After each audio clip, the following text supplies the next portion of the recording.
ಶಾಸಕರಿಗೆ ನಾನು ಕ್ಲಿಯರ್ ಆಗಿ ಹೇಳಿದೆ, ಗೃಹಲಕ್ಷ್ಮಿಯ ಕಂತು ನಾವು ಕಂತು ಅಂತ ಹೇಳ್ತೀವಿ. ಇದು ಡೈರೆಕ್ಟ್ ಬೆನಿಫಿಷರಿಗೆ ಅಮೌಂಟನ್ನು ನಾವು ಟ್ರಾನ್ಸ್ಫರ್ ಮಾಡ್ತೀವಿ, DBT ಮುಖಾಂತರ ಮಾಡ್ತೀವಿ.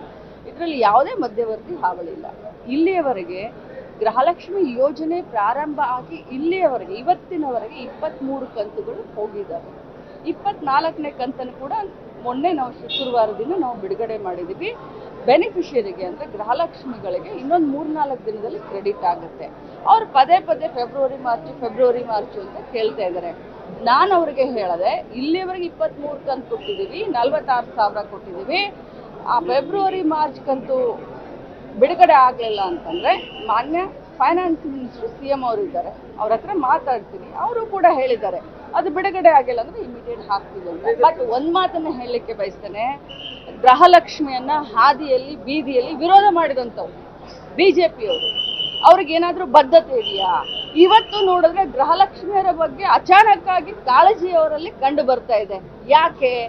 ಗೃಹಲಕ್ಷ್ಮಿ ಯೋಜನೆ ಅಷ್ಟೊಂದು ಜನಪ್ರಿಯ ಆಗಿದ್ದಕ್ಕೆ, ಯಶಸ್ವಿ ಆಗಲಿಕ್ಕೆ ಅದನ್ನ ನೋಡ್ಲಿಕ್ಕೆ ಆಗ್ತಾ ಇಲ್ಲ. ಏನಾದರೂ ಮಾಡಿ ಗೃಹಲಕ್ಷ್ಮಿಯ ಒಂದು ಯಶಸ್ಸನ್ನ ಏನಾದರೂ ಒಂದು ಮಸಿ ಬಳಿಬೇಕು ಅನ್ನೋಂಥ ಒಂದೇ ಒಂದು ಉದ್ದೇಶದಿಂದ ಇವತ್ತು ಯಾವ ಕಾರಣಕ್ಕೆ ಇಷ್ಟೊಂದು ಪ್ರೀತಿ ಬಂತು ರೀ ಇವ್ರಿಗೆ ಗೃಹಲಕ್ಷ್ಮಿಯ ಮೇಲೆ?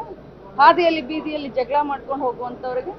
ಸೊ ಅದಕ್ಕೋಸ್ಕರ ಅಷ್ಟು ಮಾಡಿದ್ರು. ಆಯ್ತು, ಸದನವನ್ನಂತರೂ ನಾನು ದಾರಿ ತಪ್ಪಿಸುವಂತ ಕೆಲಸ ಮಾಡಲ್ಲ. ಆ ರೀತಿ ತಾವೇನಾದ್ರೂ ತಮ್ಮ ಭಾವನೆಗೆ ಇದಾಗಿದ್ರೆ ನಾನು ವಿಷಾದ ವ್ಯಕ್ತಪಡಿಸ್ತೀನಿ ಅಂತ ಹೇಳಿದ್ದೀನಿ. ನಾನು ಏನು ಉತ್ತರ ಹೇಳಬೇಕಾಗಿದೆ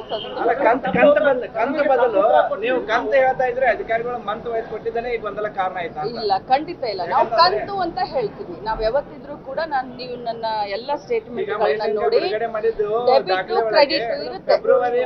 ಮಾತು ಹೇಳ್ತೀನಿ ಕೇಳಿ, ತಾವು ಪ್ಲೀಸ್ ದಯಮಾಡಿ ಕನ್ಫ್ಯೂಸ್ ಮಾಡ್ಕೊಳಕ್ ಹೋಗ್ಬೇಡಿ. ಅವ್ರು ಯಾವ ರೀತಿ ಕನ್ಫ್ಯೂಸ್ ಮಾಡಿದ್ರು ತಾವು ಆ ರೀತಿ ಮಾಡ್ಕೊಳಕ್ ಹೋಗ್ಬೇಡಿ.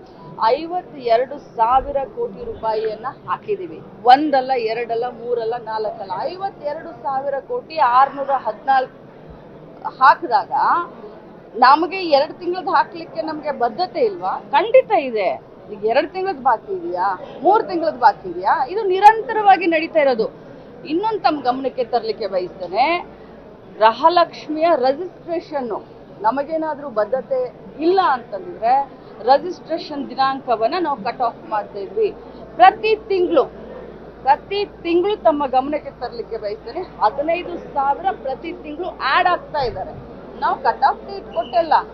ನಮಗೆ ಸರ್ಕಾರಕ್ಕೆ ಹೊರೆ ಅಂತ ಆಗಿದ್ರೆ, ದುಡ್ಡಿಲ್ಲ ಅಂತ ಆಗಿದ್ರೆ, ಇವ್ರು ಹೇಳಿರೋ ಪ್ರಕಾರ ನಾವು 15,000 ಯಾಕೆ ನಾವು ಬರ್ಡನ್ ಮಾಡ್ತಾ ಇದ್ವಿ? ಒಂದು ತಿಂಗಳಿಗೆ 15,000 ಜನ ಹೆಚ್ಚಾದ್ರೆ ಎಷ್ಟು ದುಡ್ಡು ಕೊಡ್ಬೇಕು ನಾವು? ತಮಗೇನಾದ್ರೂ 2,000 ರೂಪಾಯಿ ಒಬ್ಬರಿಗೆ ಅಂತಂದ್ರೆ ಎಷ್ಟು ದುಡ್ಡು ಆಯ್ತು? ತಾವು ಅರ್ಥ ಮಾಡ್ಕೊಳ್ಳಿ. ಇದ್ರಲ್ಲಿ ಏನು ಮುಚ್ಚು ಮರೆ ಏನು ಇಲ್ಲ. ಆರೋಪ ಅಲ್ಲ ರೀ, ಅವರು ಗೃಹಲಕ್ಷ್ಮಿಯನ್ನ ವಿರೋಧ ಮಾಡಿದಂಥವ್ರು. ಅವ್ರಿಗೆ ಬದ್ಧತೆ ಇಲ್ಲ, ಅವ್ರು ಕೇಳೋದೂ ಅಲ್ಲ. ಕೇಳಿದಾರ, ನಮ್ಗೆ ಬದ್ಧತೆ ಇದೆ, ನಾವು ಕಮಿಟ್ಮೆಂಟ್ ಇದೆ, ನಾವೇನ್ ಇಲೆಕ್ಷನ್ಕಿಂತ ಮುಂಚೆ ಹೇಳಿದ್ರೆ ಅದನ್ನ ಮಾಡಿದ್ವಿ. ಫೆಬ್ರವರಿ ಮಾರ್ಚ್ ಹಾಕಲ್ವಾ? ಮುಖ್ಯಮಂತ್ರಿಗಳ ಹತ್ರ ಮಾತಾಡ್ತೀನಿ, ಆದಷ್ಟು ಬೇಗ ಹಾಕಿಸ್ತೀನಿ. ನಿರ್ಭೀತ, ನಿಷ್ಪಕ್ಷಪಾತ, ವಿಶ್ವಾಸಾರ್ಹ ಸುದ್ದಿಗಳಿಗೆ ಮತ್ತೊಂದು ಹೆಸರಾಗಿರೋ News18 ಕನ್ನಡ ಈಗ ಆಪ್ನಲ್ಲೂ ಲಭ್ಯ ಇದೆ. ದಯವಿಟ್ಟು ಇಲ್ಲಿರೋ QR ಕೋಡ್ ಅನ್ನ ಸ್ಕ್ಯಾನ್ ಮಾಡಿಕೊಂಡು ಆಪ್ ಡೌನ್ಲೋಡ್ ಮಾಡೋದಕ್ಕೆ ಮರಿಬೇಡಿ. ನಿಮ್ಮ ಬೆಂಬಲ ಹೀಗೆ ಸದಾ ನಮ್ಮೊಂದಿಗಿರಲಿ. ಧನ್ಯವಾದ.